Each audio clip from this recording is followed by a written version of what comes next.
Good evening. The time is 6:30.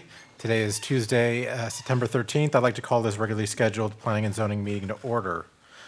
May we have a roll call, please? Timmons. Present. Mata. McCall. Guerra. Here. James. Present. Chase. Here. Thank you. 4 members present. We have a quorum. Next, item number 3, minutes. 3A, Planning and Zoning Commission meeting minutes for August 23rd, 2022, regular meeting. With the motion, Yes, sir. I move that we approve agenda item 3A. Thank you. It has been moved by Commissioner James, seconded by Commissioner Chase. Is there any discussion on that motion? All those in favor say aye. Aye. All opposed. Motion passes. Item number 4, citizen comments. At this time, if there are any members of the public who would like to speak, we do invite you up now. If you would like to speak, please limit your time to 3 minutes. Please fill out a citizen comments form, and please state your name for the record. Okay, seeing none, I'm going to close citizen comments. Citizen comments is now closed. Item number 5, consent. Consent agenda items, we have A through D. Mr. Chair, Yes, sir. motion to approve items A through D in consent. Second. Thank you. It's been moved by Commissioner Chase, seconded by Commissioner James. Is there any discussion on the motion? All those in favor say aye. Aye. Aye. All opposed.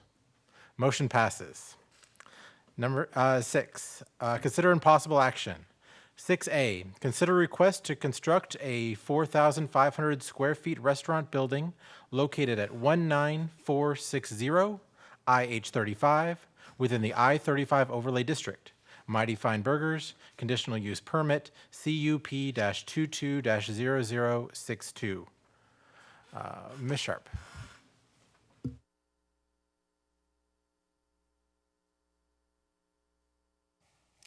All right, Kayla Sharp, City Planner for the record. We have a conditional use permit for a 4,500 square foot restaurant in the I-35 overlay.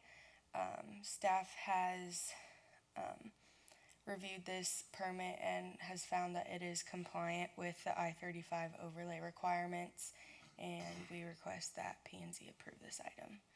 And we are going to share those in just a second.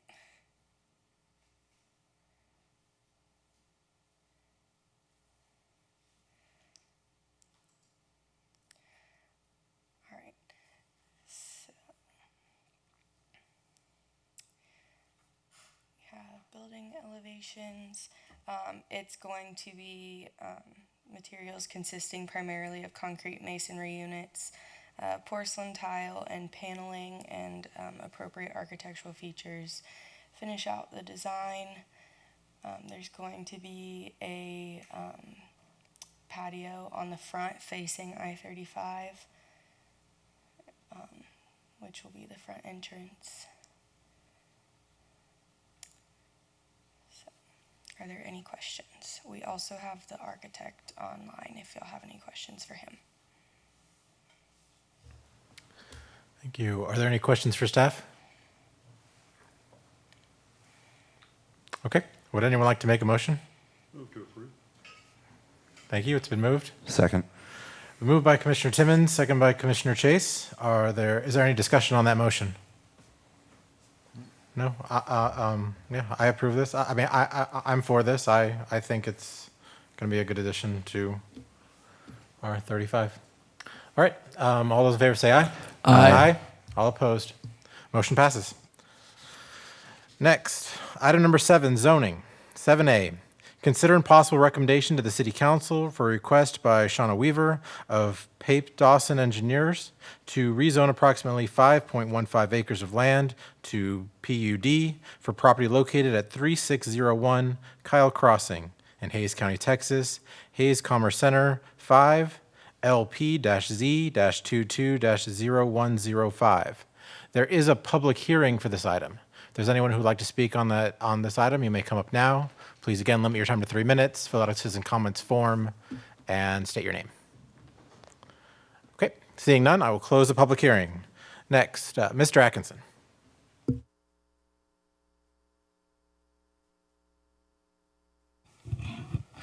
Will Atkinson, Interim Director of Planning for the record. As stated before you, we have item number Z-22-0105. This is essentially, to keep it short and brief, it's a 5.148 acre addition into the existing Hayes Commerce Center PUD. As you can see right here in the image that's on the screen, the area that is the light industrial warehouse area comprising of Vista Ridge Drive, Gateway Boulevard, and Chula Hill Drive. They all have large scale tilt wall construction type buildings in it and what have you. And so per the comp plan, the warehouse and CM uses are allowed. It is just right outside the I-35 overlay and / regional node, so we can consider it. And what they're asking for is completely compatible with the surrounding area. Staff has no issues with it. The backup material associated with the PUD ordinance itself, the exhibit associated for the standards, are what are already existing within the current PUD. So it's literally, like I said, incorporating another 5+ acres in. So staff believes this is fully appropriate, and we ask that y'all make a vote recommending approval. Thank you. Are there any questions for staff? What is it currently zoned? It is currently zoned A Oh, okay. for ag. Right there. There's 3 model homes from when it was I want to say it used to be a Tilson home, little showroom, show houses kind of thing, and then it was converted to offices years ago before it was even inside the city. Okay. And then so now it's time for redevelopment. So Thank you. And you said the PUD's going to be the same as the PUD standard is going to be the same as the PUD that's already there next to it? yes, sir. Okay. All right. I'm going to go ahead and make a motion that we approve item 7A. Second. Okay, it's been moved by myself, seconded by Commissioner James. Is there any discussion on the motion? All those in favor say aye. Aye. Aye. All opposed. Motion passes. Item number 7B, consider and possible recommendation to City Council for a request by Amanda Swor of Drenner Group to rezone approximately 9.12 acres of land to PUD MXD for property located at the northwest corner of North Burleson and Marketplace Avenue in Hayes County, Texas. Julia Parker Family Partnership and the LW Parker Family Trust-Z-22-0104. There is a public hearing on this item. If there's anyone who would like to speak on this item, please, you may come up now, state your name, fill out a citizen comments form, and then also limit your time to 3 minutes. Okay, seeing none, I'm going to close the public hearing. Next, Mr. Atkinson. Will Atkinson for the record, Interim Director of Planning. Once again, before you, we have Z-22-0104. This is for the northwest corner of the roundabout at Marketplace and North Burleson. The applicant's requesting to rezone approximately 9.12 acres from retail services to PUD MXD. As most of y'all understand, as projects come along that we feel are ripe for high-end standards, we coordinate with the applicant to bring the best project we possibly can forward. And they're always within a planned unit development because state law says if you're going to vary your zoning code to make it better, it has to go through a planned unit development if it's already inside the city. So this request here follows that same tack, if you will. As previously stated, it is zoned retail services right now, and they're requesting to rezone it to MXD with a PUD. As we've coordinated with them over the last few months, the applicants have been fairly willing to follow our lead and what have you in terms of creating a project that pulls the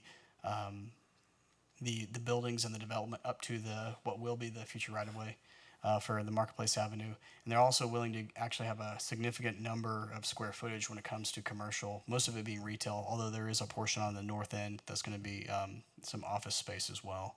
So we're pretty happy with the ratio that they have in terms of commercial to multifamily. They are in turn requesting a reduction in some parking, which we believe is absolutely acceptable.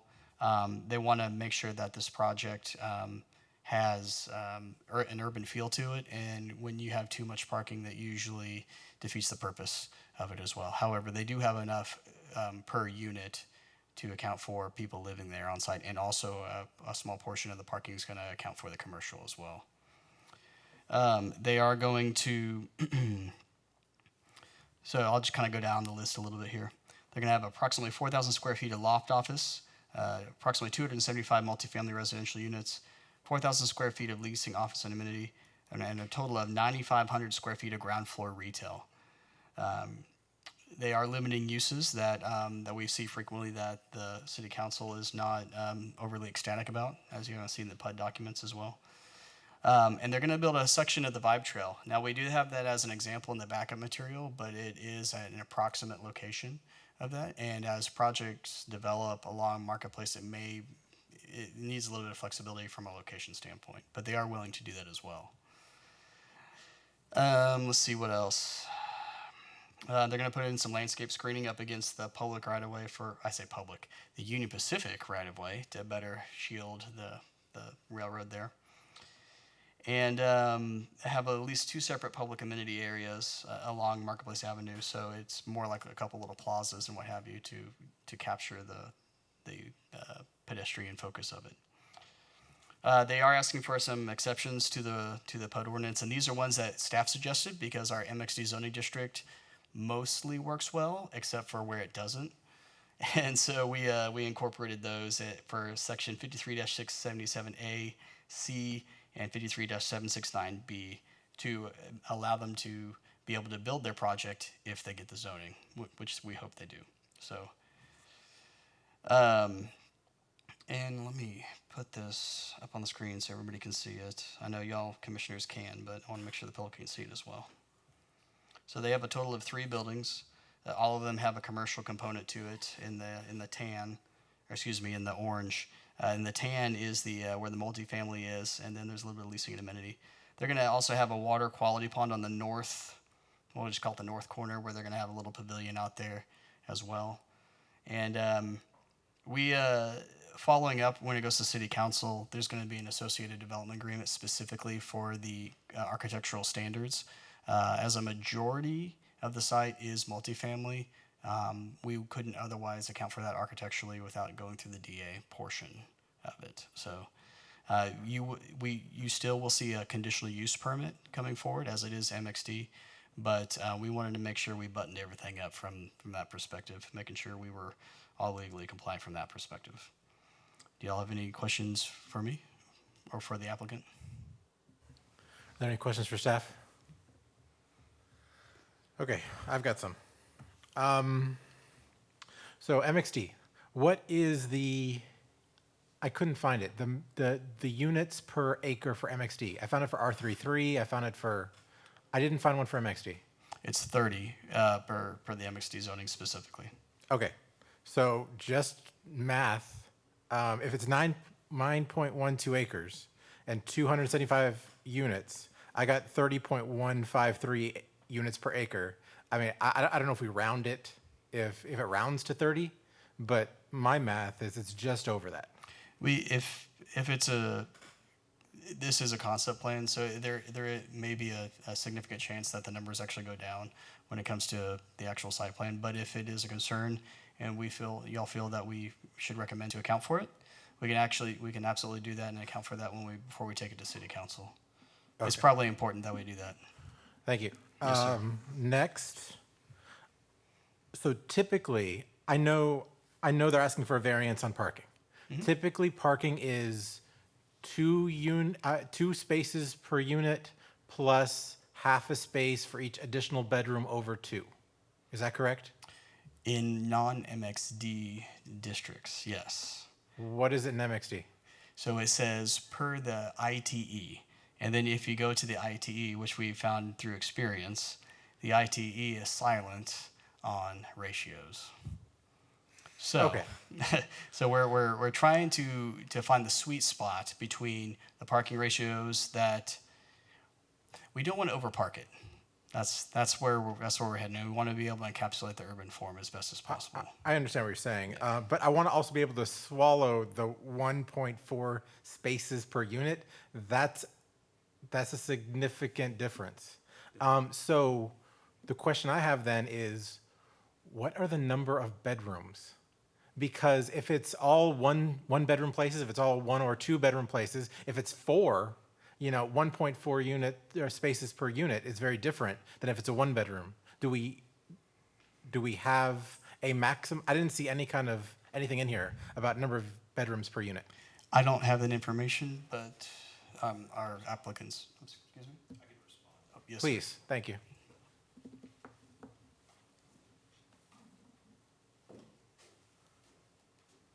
Good evening, Commissioners. My name is Anil Naik. I'm with the Drenner Group. I'm part of the applicant team. I have with me Josh Delk and Gabe Brohl as well from Arena Man, who are the developer on this project.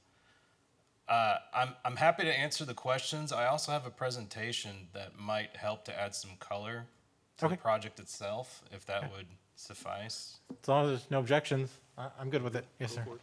Thank you, Mr. Chair. This is new technology, so you have to forgive me. Again, just want to add on to what Will had presented. And site location wise, here we are against Marketplace and Burleson Street. Zoning wise, you can see the retail services as well as the PUD. It's also worth noting that the railroad track is to the west, as well as the single family neighborhood, which is zoned R1. Really what we're hoping for is to be a catalyst in the area. So this here is our concept plan. It's an upgraded version of what Will just showed you. The red you can see has a ground floor retail component. The purple to the north, which is page right, is our ground floor loft office space. So in addition to the part of the 5 spaces that we've created here outside of the multifamily, which you'll see, was basically direction from staff. So we had initially started with the multifamily product. Staff came back and had said, hey, we would really like to see a lot more along this 5 trail. We would like to see a lot more commercial, a lot more retail. And so we started looking at spaces that made sense. Exactly what you see here is 3 mixed-use buildings incorporating that multifamily residential, the ground floor retail, and then the ground floor loft office. As you had questioned, Mr. Chair, we are surface parked, and we've pushed all of the parking to the back. Part of the request for the ratio reduction is because this is an urban style development. Our expectation is that the people that are living in these spaces are walking to the retail that's nearby. That the people that are working in those offices will be living there and also utilizing those retail spaces. So the need for the parking is considerably less than what you'd see in a standard garden style multifamily project.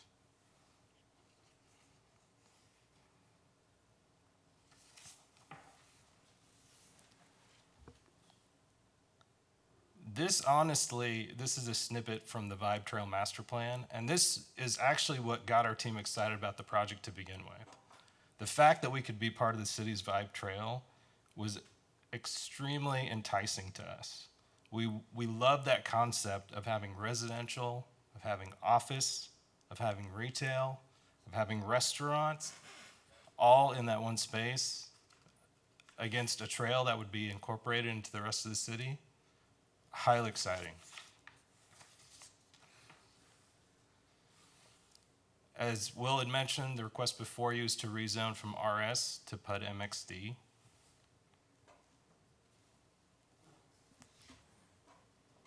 On the multifamily side, our proposed uses include 1, 2, and 3 bedroom multifamily, the leasing office and amenity space, and we do have public amenity as well as private amenity included in that. The ground floor retail restaurant, and then the loft office space. The prohibited uses were requests from city staff, which we're happy to comply with.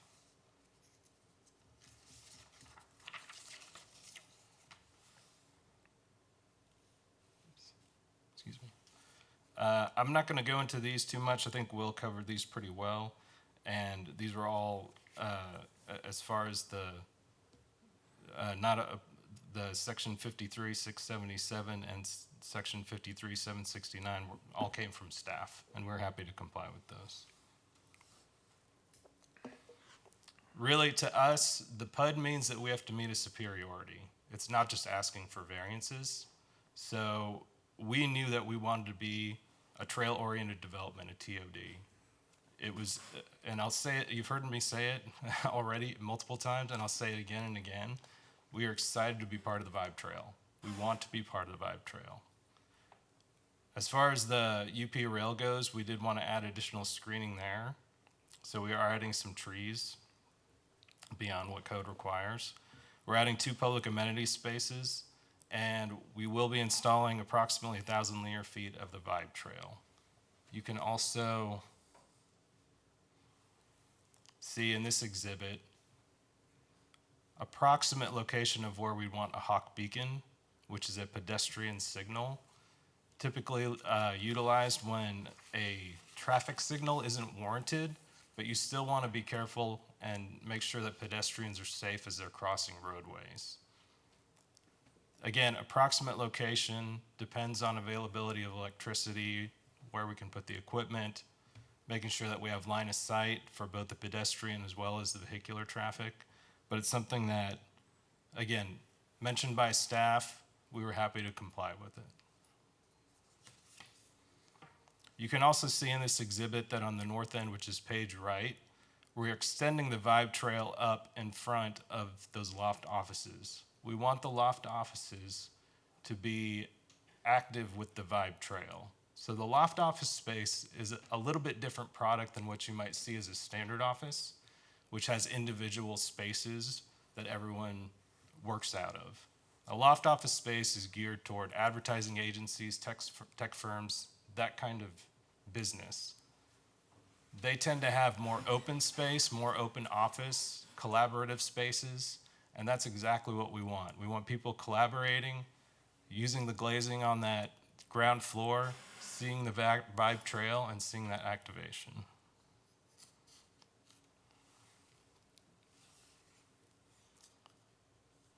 This is a bird's eye view rendition, and again, Vibe Trail. We want to be a part of it. The fact that the traffic circle is there already brings so much character to that area. We want to expand on it. We want it to grow.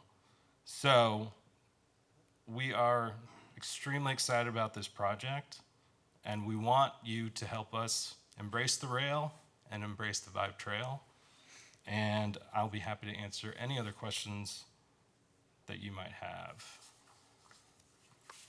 Okay, the 1, 2, and 3 unit or bedroom units. Do we have a breakdown as to what of the 275 or 265? I saw both numbers. What each will be? I'm going to have Josh Delk from Marina Man respond to that. I've been wanting to talk about this. Yes, sir. We will park our project at 1 parking space per bedroom. That's what market is in a project like this. And so our goal is to have 1 parking space per bedroom. Our unit mix will work out to where it's 1.45 actually per unit at the end of the day. And we also will have an additional 30 to 35 dedicated retail spaces. The reality is we could probably go with a share of at least 100 spaces between the 2 uses, assuming that the retail spaces are utilized like we hope that they are. But I think, really that's probably a 30 space overall share between the 2 uses. And I think that, that's frankly, we'll have excess parking in that scenario. But for us, it's obviously very important that from a marketing perspective that we can park our project. And if we can't, it will be a very big problem for us, so. Okay, thank you.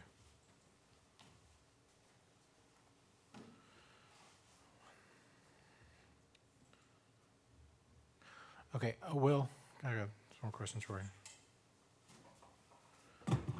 Now, so the parking for the non-residential, Just typically, I don't see any variances here, so I'm assuming we're going with the normal. But then again, I'm not sure what MXD is. So for the retail space, I'm seeing 9,000 square feet, or 9,500 square feet of retail. Yes, 9,500. Okay, is that one parking space per every 250 square feet? That is what I think retail is. I'm not sure if MXD retail is the same. They're parking it with 33. The minimum would be 38, but as with the intent of it being MXD, it is. If you went straight one space per Right. 250, it would be 5 short. The idea being, when it comes to more urban style design and everything, reductions for parking are more appropriate, so you can account for that design built up to the code Right. or up to the street. I understand. It's 5 spaces, you know. Right. But does leasing / amenities and loft office require parking? Because that's the 9,500 square feet for retail, not including the 8,000 square feet between the 4,000 leasing and amenities, 4,000 loft office. I don't see any parking put into the equation for that. I'm going to make I don't like to assume, but I'm going to make an assumption that the office and the retail are accounted together for the 35 spaces. Now, it is quite common for projects to share parking at the same time when it comes to MXD. Right, but it's already under the 250, one space for 250 square feet for just the retail. And then on top of that, we're also not having parking for, those 33 spaces are also accounting for the loft office and I'm not even sure if leasing and amenities requires the 4,000 square feet there requires parking or not. But it's not accounting for it. And that's just if the applicant wants to speak about it too, that's fine. That's fine. Yeah. Thank you, Mr. Chair. Yeah, I completely understand your question. And again, with this style of product, what we're aiming for is the one park and then sharing all of that space. So the leasing and amenity space will be utilized by those residents that are living there, right? And then someone who lives in this facility will also be utilizing the retail and hopefully even that office area. So with this shared space, the idea is that we aren't giving a whole lot of the land away to surface parking that's not going to be utilized. I hope that answers your question. Okay, thank you. Yes, go ahead. Yeah, don't move. I have a follow-up question to that. Yes, sir. So you're telling me that you expect the people in the unit to be using the retail, but not folks outside of this planned development to be using the retail inside the planned development? I would hope that they would, yes. And again, I would also hope that they would take advantage of the Vibe Trail and even walk to some of these spaces. Well, all of them? No, of course not. We're not under that, guys. But based on our experience with this type of development, we planned as best we can to accommodate for the uses that we see.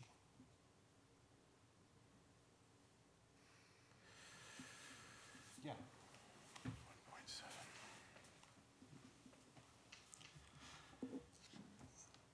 So we're happy to adjust our parking so that we do have 1 per 250 on the retail in addition to 1 per bedroom for all of the multifamily. Our peak parking demand, when you look at parking and how patterns are on the multi side, is Sunday night. Office and multifamily have very opposite schedules for parking, and so having a complete share for the office space within our residential parking felt like it made a lot of sense. We've done that. I've done that before on projects where literally I built a garage that was shared by both the residential and the office and the retail. It was a little bit more of an urban setting, but again, what we've been encouraged to do and what we're trying to do is not only build this project for today, but for tomorrow. And, at the end of the day, We feel like we've parked our project adequately. There is no compact spaces in there currently. We have the ability to modify our unit mix to make units bigger without losing area so that our parking ratio works out perfectly fine. And so I just wanted to state that we are happy to comply on the retail side with the parking ratio and without asking for a variance. Okay, thank you. All right, so just quick math. What I'm seeing here is that there are 435, which is what I think I saw, parking spaces for just the residential. 435 residential. And there's 200, are we saying 275 or 265 units? I think on the PUD documents, it's 275. On the slideshow you had earlier, it was 265.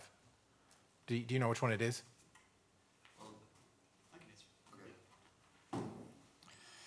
On the PUD document, that's the requested one specifically. Originally, it was 265, but as we went through the process, we changed it to 275. If you do the math on a per unit basis, Yes. that comes out to 1.58 parking spaces per residential unit. Right. And so they're asking for the minimum so they can have a little bit of flexibility if they do need it. But generally, what we see for projects as they come along, even if they ask for the minimum on a residential, usually they're parking a little bit higher than that as well. Right. So So just 235 spaces minus 275 units. That is 160 extra spaces for extra bedrooms. If we're doing one space per bedroom. 275 spaces are taken up, assuming they're all one bedroom, and then you've got 160 spaces left. So it doesn't, I guess there's going to either need to be a lot of one bedrooms in this or not very many three bedrooms.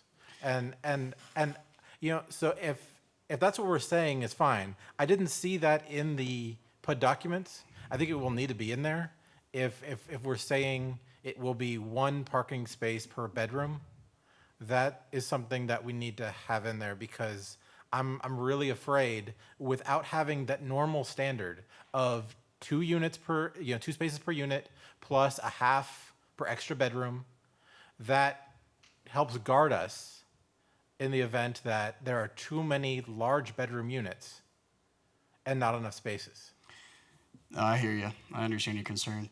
The reason why we didn't have it included in there is because we did want to provide flexibility so we see what the market demands, because our code as it stands, no matter where you are in it, with the exception of the parking ratios themselves, like we don't require a certain number of 1 bedrooms or a certain number of 2 bedrooms or 3 bedrooms. What we generally see as projects come in, when we look at the site development permits, it's mostly focused on the 2 bedrooms. And following that, it's 1 bedrooms, and there's very few 3 bedrooms in most cases. I don't know if that's what they're planning on doing, but that's pretty typical. Mr. Chair, we're happy to accommodate. I understand exactly what you're talking about. If the commission's willing to amend as part of the approval, or excuse me, condition as part of the approval, the parking, we're comfortable with doing 1 parking space per bedroom. Okay, and that's just the residential parking number, correct? Yes, sir. That does not include the, okay. Yes, I think that's something we're going to need to make an amendment to if we do go forward with this. Thank you. Does anybody else have any questions? Yes, sir. What about the traffic patterns on here, Will? So I live here. I live on the other side of this. I'll tell you now that the last development got 0 comments. This one got a lot, and they weren't good. I know it requires 2 exits. You have 1 exit that's coming out right into a roundabout. You have fire access that fire's never going to be able to get in there unless they're hopping over that median on the railroad tracks. There's no way fire's getting in there. I've got a lot of issues with this. I don't have questions, I have issues, so once we get to discussion, I'll voice those. But has this been reviewed for those items? So I do believe fire has looked at it conceptually, and they are fine with having an access point back there from an emergency aspect. So it will be designed appropriately for both fire code, and of course it'll have to go through if there's going to be, if it's going to affect the Union Pacific Railroad median, it'll have to be done appropriately without question. Yeah. And then that the first entrance off the roundabout there, it needs to be set back sufficiently enough to account for the roundabout, but also to have also meet fire code at the same time from a spacing perspective on there. So if there is a little bit of wiggle room in there, as you can see, looks like there's 3 trees right there. So if it needs to move back a little bit, we can account for that in the site development permit. Again, this is a concept plan to show what the expectation is generally, and if we need to make further tweaks to it whenever we're actually reviewing it, that make more sense, that still meet the requirements in this comp plan, we can do that. Okay. Yeah, that exit's going to be tough, especially when a train's going by, getting in and out of this area as a whole is going to be difficult. As it is, it already backs up to either Physicians or whatever that street is right before Oh yeah, Physicians, there right? was yesterday, I mean, the train was sitting out here, so we were lucky when we left at 5 o'clock that it was about halfway down the section Marketplace between the roundabout and I-35. But Marketplace itself, otherwise, I mean, you can't control a train. Yeah. The train, just generally, historically in the U.S., the trains have literally the right of way, and it's very difficult to get around it. And you do the best job you absolutely can when it comes to sites being built around it. Marketplace in itself, we don't have a traffic count for it, but it's a relatively low. If you're driving around it on any given portion of the day, it's relatively underutilized, and it has a lot of free-flowing traffic. Quite honestly, there are peak hours just like with any other road, but generally it's a pretty good road, and there's not a lot of development along it yet. So we didn't have a TIA specifically requested, and we don't already have it in the code as it is, but because we know where the traffic's going to go, it's right there on the street. It's literally right there. Well, we're adding development prior to this, possibly this development. I think it might warrant it, especially with the PUD across the street. I mean, the area's starting to get full, and it's a single lane street going through there. What do you mean a single lane street? I mean, it's a 2-lane street Marketplace going through. It's not a 4-lane. And the amount of impact, especially we're adding multifamily instead of retail. Your retail traffic is going to be a lot less than your multifamily. Number of units, just number of people living in that area. I would request that we have a traffic impact study done on it to see what this is going to do. We're just jamming a lot of people on this street. Okay.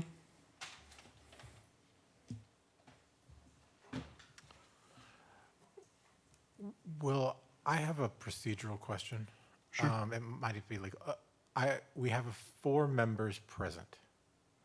And I remember before we had some issues with the 4-member quorum on a vote. I just want to make sure before we do the vote that we remember that rule. It's not something that comes up very often, but you don't have to have the answer just yet, but before we actually go to the vote, I want you just to go over what that special rule is in a 4-member person. Bear with me just a moment. Yes, sir.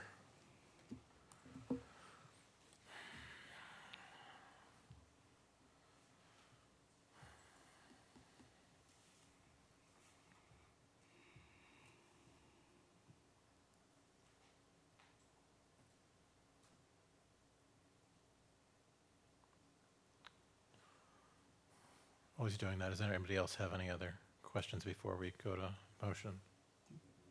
Okay. Did you want to say something else? Okay. Is that all right? Yes, sir.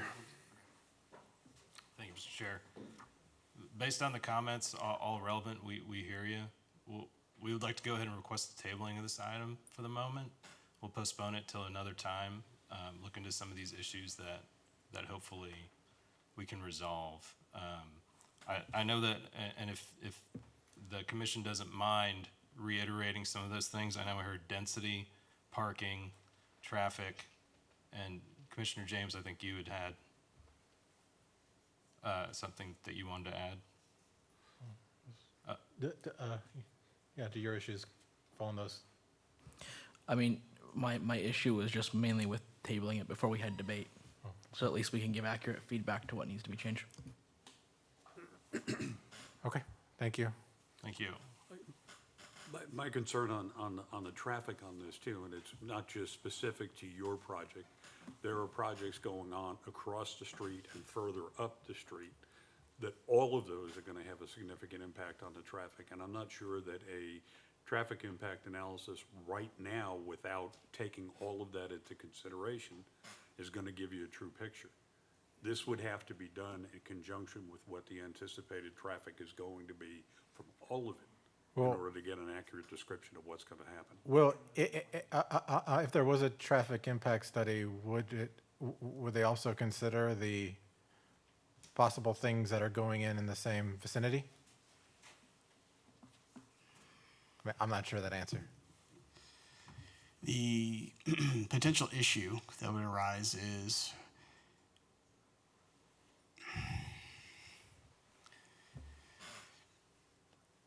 what's existing in terms of entitlements versus what's probably going to be proposed coming forward that hasn't even been noticed or anything like that. So Okay. it won't be as accurate as we would want it to be.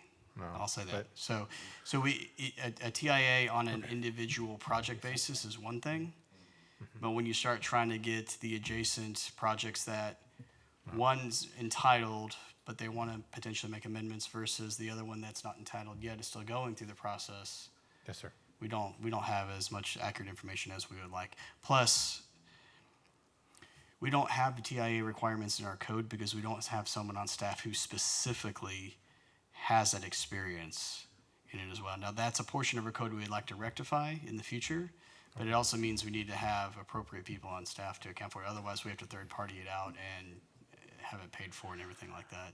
So, it's Okay, a, that's- yeah. Yeah, no, So there's some. I get it. Yeah. I get it. Are you okay with? Okay. I at least personally want to say thank you for hearing our concerns and for wanting to find ways to address them. That does mean a lot, and there are a lot of things about this that are good. I do want to see more developers who are excited about the Vibe Trail and really making something that's going to be great for both you and for the city. And so I do appreciate that. And so with that, I'd like to go ahead and yes, sir. Sorry, just one more thing. If we could postpone to a date certain, please. Okay. Thank you. Do we want to do the next schedule, which will be 2 weeks from today? That'd be fine. Okay. Thank you. I'm going to go ahead and make a motion to postpone this item to the second meeting of September. I'll second. Thank you. It's been moved by myself, seconded by Commissioner Chase. Is there any discussion on the motion? I'm sorry, what? The second meeting of this month.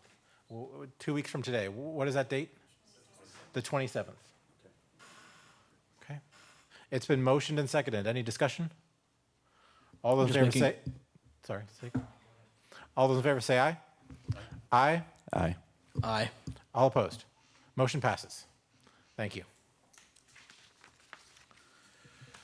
Next, item number 8, general discussion. 8A, discussion only regarding Planning and Zoning Commission request for future agenda items. Do any of the commissioners have an item they would like to see on a future agenda?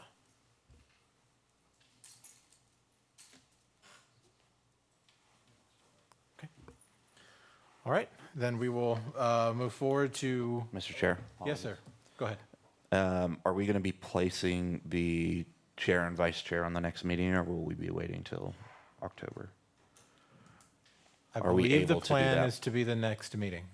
Are we able to do that prior to the new members being seated? Yes, we Okay, are.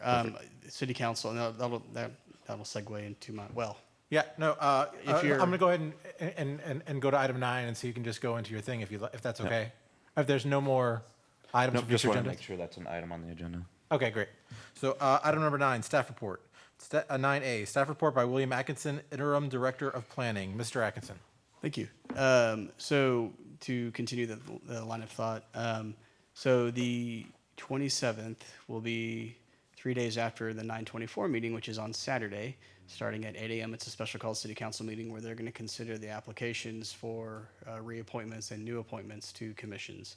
So we have 4. So we have 2 that are expiring that are going to be replaced, and then 2 reappointments that need to.